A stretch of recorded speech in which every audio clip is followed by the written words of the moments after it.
Dizem que apenas a dor do parto é comparável à dor causada por um cálculo renal, popularmente chamado de pedra nos rins. E essa doença é bem comum, atinge entre 10% e 15% da população, segundo estimativas da Sociedade Brasileira de Urologia. A boa notícia é que o tratamento avançou bastante e ganhou em eficiência e segurança. Um exemplo é a cirurgia sem cortes. Uma delas será transmitida ao vivo para os participantes do 33º Congresso Brasileiro de Urologia, evento que acontece até sábado na capital e vai reunir 4.000 médicos de vários países. O urologista Edbert Melchert, que fará o procedimento, está com a gente. Bom dia, doutor. Obrigada pela participação. O que é cálculo renal? Como é que ele se forma? Bom dia, Adriana. Bom dia, Juliana. Bom, eu trouxe aqui um esquemazinho para primeiro falarmos sobre como é que funciona o nosso sistema urinário. Aqui nós podemos ver o rim, o ureter, a bexiga e a uretra, que é o canal da saída, né? O rim, na realidade, é um filtro, ele filtra o sangue, tá? Tirando as impurezas e jogando para dentro da urina, tá? Formando a urina. Então, quando essas substâncias, essas impurezas conseguem se agrupar, aí nós temos a formação dos cálculos. Então, esses cálculos, na realidade, nada mais é do que um desequilíbrio entre a defesa do organismo e a agressão causada ou pela nossa dieta, ou por alterações anatômicas, ou até por infecções que fazem com que ocorra esse desequilíbrio. E aí formando o cálculo. Esses cálculos normalmente são formados dentro dos rins, tá? E a partir dessa parte do rim, na parte interna, quando eles estão quietinhos aqui, normalmente o paciente não tem dor, tá? Não tem nenhum sintoma.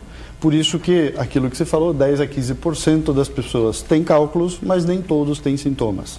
E atinge mais homens ou mais mulheres? Normalmente é mais frequente, mais prevalente em homens. Tá? A idade adulta é mais acometida. E por quê? Na realidade, em parte, porque o trabalho dele faz com que ele perca mais líquido. Tá? Então, a urina fica mais concentrada e isso faz com que ele tenha uma propensão maior. Outra é a questão hormonal. Outra é o fato dele ingerir mais bebida alcoólica e ingerir mais carne. Então, tem alguns cálculos que são formados por excesso de ácido úrico, que vem exatamente da carne. É possível prevenir, então? Sim, os cálculos podem ser prevenidos. Alimentação, já como citasse no começo, importante, o que mais?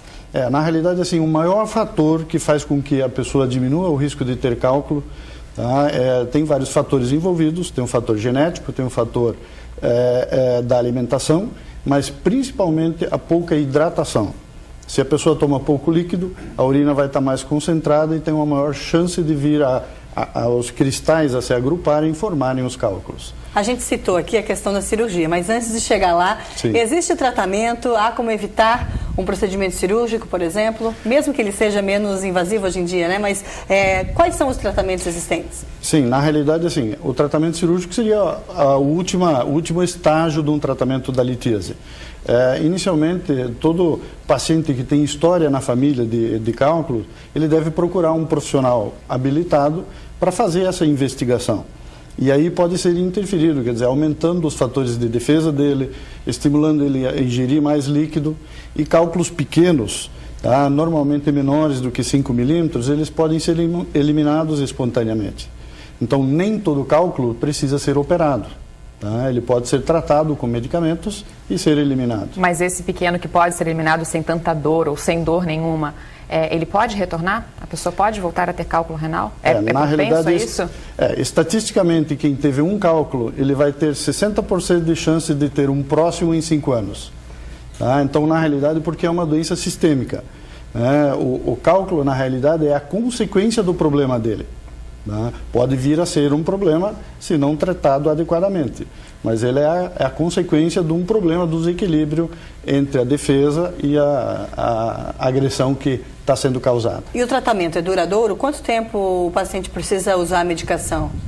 Na realidade, normalmente ele faz consultas periódicas e faz esse acompanhamento anualmente, com exames, né, de imagem e de laboratório, quer dizer, vendo exatamente se a parte metabólica dele está em equilíbrio, e se a gente pode, né, estimular ele a tomar bastante líquido. Então, isso é importante. Não dando resultado, aí parte para a cirurgia, é isso? Como é que funciona? Como é que se chega até uma cirurgia? Não, na realidade, assim, se o cálculo é pequeno, está quieto e não está incomodando o doente, prejudicando a função renal, você não precisa tratar, basta acompanhar e observar. Se é um cálculo mesmo pequeno, como mostra o desenho aqui, quer dizer, que migra, ele quer sair, mas ele não consegue, ele tranca o canal, aí tem que ser buscado algum tratamento mais invasivo, que seria ou a litotripsia, que é o que muita gente chama de laser, quer dizer, as ondas de impacto que quebram o cálculo para ele ser eliminado, né, em pequenos fragmentos, ou em outros casos, aquilo que hoje está, assim, digamos assim, é o que tem de melhor em termos de tratamento, de mais moderno, que é entrar com aparelhos bem finos, são endoscópios pelo canal da urina, e você chega até o cálculo e aí com o laser vai fragmentando ele e removendo. Para a gente encerrar rapidamente, como será a transmissão ao vivo? As cirurgias vão acontecer no Bahia Sul, tá? No Hospital Bahia Sul. Tá? Nós faremos essas cirurgias demonstrativas sendo transmitidas para o centro de eventos, tá? Com participação do pessoal da plenária. Sucesso no evento, sucesso no procedimento também e muito obrigada pela entrevista. Eu que agradeço. Obrigada, bom dia.